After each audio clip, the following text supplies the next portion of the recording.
Bismillahirrahmanirrahim. This is the fifth and last news on 13th March newspaper front page dawn. Parliament's proceedings can't be challenged in court, government.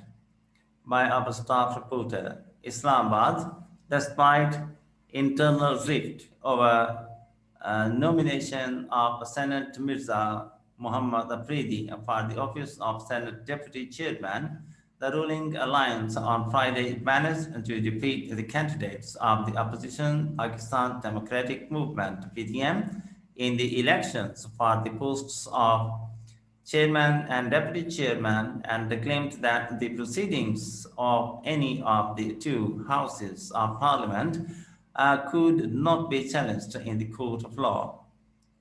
Senator Mohsin Aziz of the ruling Pakistan Tehreek-e-Insaf (PTI), who was polling agent of Sadiq Sanchirani in the election of Senate chairman, said in a TV program that according to the rules of procedure and conduct of business in Senate 2012, the proceedings of the Senate and National Assembly could not be challenged in the court of law. He rejected the opposition's contention that 7 votes cast in favor of PTM candidate Yusuf Raza Gilani were illegally rejected and said the opposition members had intentionally wasted their votes. They wasted their votes either under pressure or any commitment, as they were not ready to vote for PTM, he claimed, adding that these were voters of the PTM, and that these 7 voters of the PDM came up openly in favor of the government's candidate for the slot of deputy chairman. Insiders said there was some reservation in the PTI ranks on the nomination of Mr. Afridi, but it was later well managed by the party leadership. Some top leaders of the PTI were of the view that the deputy chairman should be from Punjab and had proposed the names of party leaders Ijaz Chaudhry, Saifullah Niazi, and On Abbas Bappi.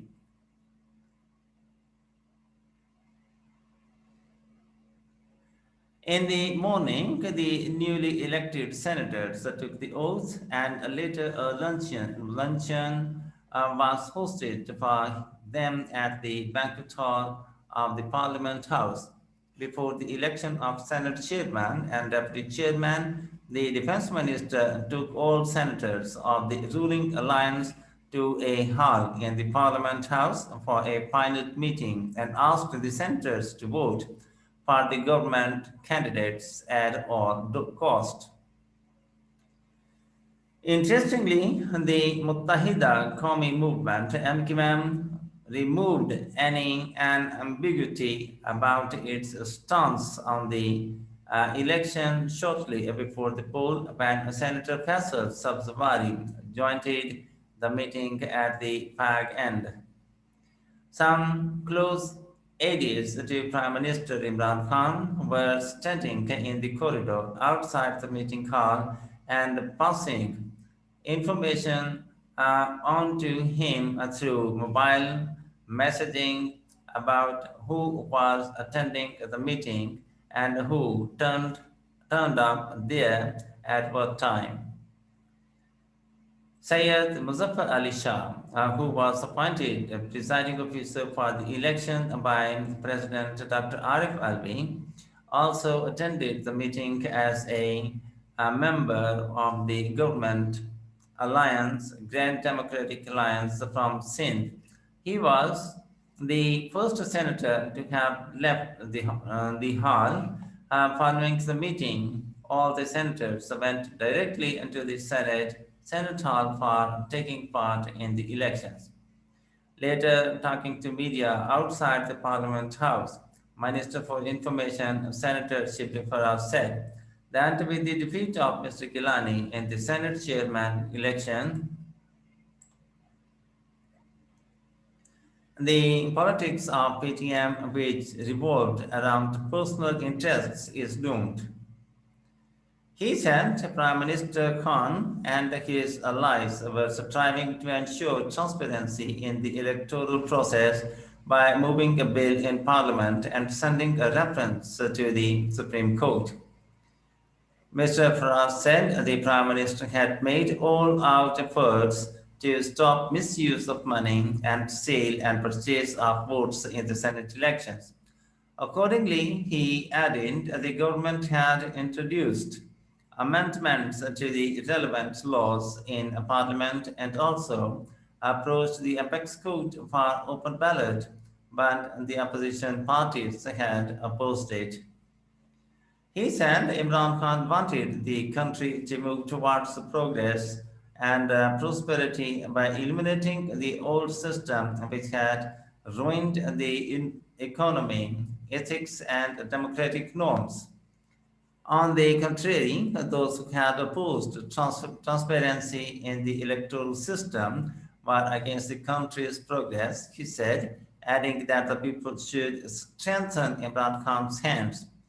Gilani's defeat is, in fact, the defeat of old corrupt system and the narrative of corrupt politicians and their promoters, he added.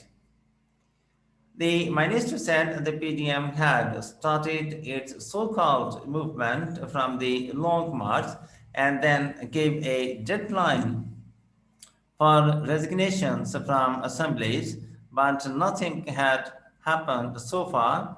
He said the opposition parties made a malicious attempt to breach the secrecy of ballot, but it was exposed with the detection of hidden cameras installed by them around the polling booth. A similar drama was staged by their leaders outside Parliament on the day of PM's vote of confidence. Mr. Farage said that with the blessings of Allah Almighty, Sadiq Sanjarani, a brave and upright person, got a success, and those who believed in malpractices were humiliated with the ply of their own trajectory towards saga. The Pakistan Muslim League Nawaz should better question its own members whether they had availed the services of Ali Haider Gilani for getting their votes rejected, he added. He said the opposition parties, corrupt parties, could be judged from the fact that they managed to win the Senate seat of Yusuf Raza Gilani despite a minimum number of votes in the National Assembly. And in the end, the formal request, if you have not yet, please subscribe our channel and press the like and bell button to get the fresh from us. Thank you for watching. Have a nice time and goodbye.